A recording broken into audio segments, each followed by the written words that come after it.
63व्या हौशी राज्यनाट्य स्पर्धेच्या दुसऱ्या दिवशी राजर्षी शाहू स्मारक भवन इथं शिवाजी विद्यापीठाच्या संगीत आणि नाट्यशास्त्र विभागाच्या वतीनं कृष्णाजी खाडीलकर लिखित भाऊ बंदकी या नाटकाचं सादरीकरण करण्यात आलं.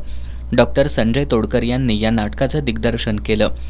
पेशवाईच्या काळात सत्तेसाठी जी काही कट कारस्थानं झाली त्याचीच आजच्या राजकारणात पुनरावृत्ती होताना दिसतीये. कारण ह्या नाटकात कथानक जुनं असलं, पेशवे केलं नसलं तरी सुद्धा सध्याचे रेफरन्स अत्यंत महत्त्वाचे वाटतात, म्हणून मी ते सादर केलेलं आहे. पेशवाईमध्ये जी घटना घडली, काका मला वाचवा, ती कथा सगळ्यांना माहिती आहे, पण त्याच्या मागचे पुढचे रेफरन्स बऱ्याच जणांना माहिती नाहीत.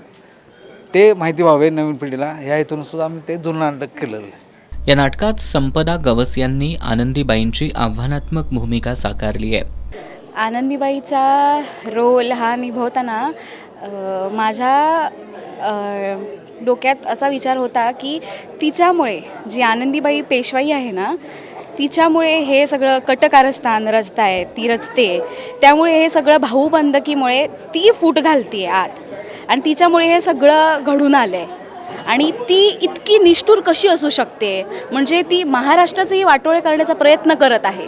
म्हणजे ती पुढे आव्हान देते आपल्या मुलाला, जर मला ही सत्ता मिळवण्यासाठी ती कुठल्याही स्तराला जाऊ शकते अशी बाई आहे. मग त्या बाईचं असं व्यक्तिरेखा डेव्हलप करण्यासाठी मी नेगेटिव्ह वाईब्स म्हणजे कशा येईल किंवा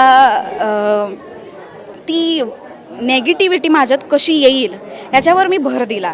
या नाटकातील कलाकार प्रथमेश पाटील यांनी लक्ष्मणराव, शुभम पाटील यांनी राघोबा दादा, सुरेश साळवी यांनी बापू, तर श्रवण नाईक यांनी नारायणाची भूमिका साकारली आहे. रवी दर्शन कुलकर्णी, प्रवेश तारी यांनी प्रकाश योजना, भूपेंद्र चारी, रोहित घोलप यांनी नेपथ्य, अन्वी वालावलकर यांनी पार्श्वसंगीत, सचिन पन्हाळकर यांनी वाद्यसंगीत, समृद्धी माळी, श्वेता देसाई यांनी रंगमंच, विशाखा जोशी, आर्या मोहिरे यांनी वेशभूषा, प्राण चौगुले यांनी रंगभूषा, तर विकास कांबळे आणि किरण चव्हाण यांनी निर्मिती सहाय्याची जबाबदारी स्वीकारली.